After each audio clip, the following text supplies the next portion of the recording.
All political parties expressed concern about the alleged infiltration of the police, judiciary and correctional facilities by criminal networks. But emphasis was placed on the Western Cape, where MPs say gang violence has been an ongoing problem. Cape Town is one of the most violent cities in one of the most violent countries in the world. The murder rate in South Africa is behind only Jamaica, according to data from the UN Office of Drugs and Crime. Cape Town is the second highest murder rate of any municipality in country, lagging just behind Nelson Mandela Bay. Q4 crime statistics reveal that either this year, more than 1,000 people were murdered in the Western Cape. 50% of these murderers involved the use of firearms. Alarmingly, the province is also home to 5 of the top 10 murder stations nationally. Gun violence in the Cape Flats is no longer a crime statistic. It's a humanitarian emergency. Children are being gunned down in crossfire. Schools are closing early due to gang threats. Families live in fear while gangsters roam freely with stolen firearms. And this is not just a policing failure. It's a moral collapse, a constitutional betrayal, and a political abandonment. Let me remind this House that South Africa is a country worth fighting for, and the Cape Flats forms part of that worthy fight.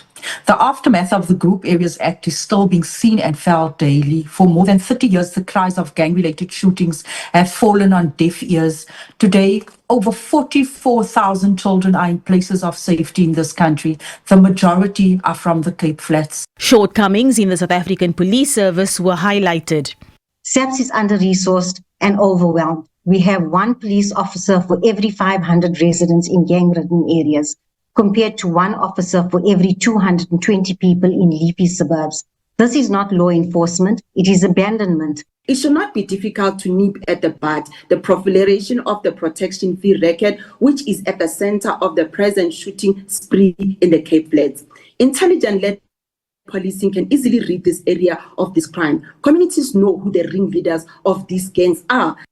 We are not winning the fight against gangsterism in the Cape Flats at the moment, and simply said, I don't think there is a very well-structured plan currently being implemented to combat the said violence.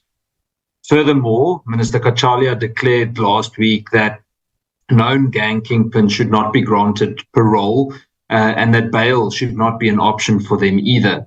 These admissions are critically important because unless they are followed by action, they are not anything more than words while people continue to die. Police Minister Firoz Kachalia says these acts of violence weakens democratic processes. What is unfolding in parts of the Western Cape is a scourge of gang violence that no society committed to dignity and human rights can accept.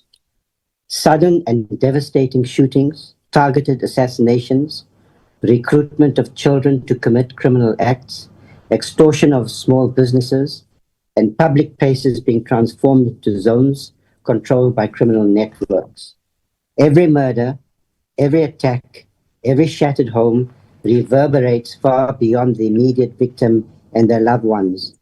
He says this violence traces back to structural inequality, a criminal economy and fractured social services. Abra Barbia, SABC News, Parliament.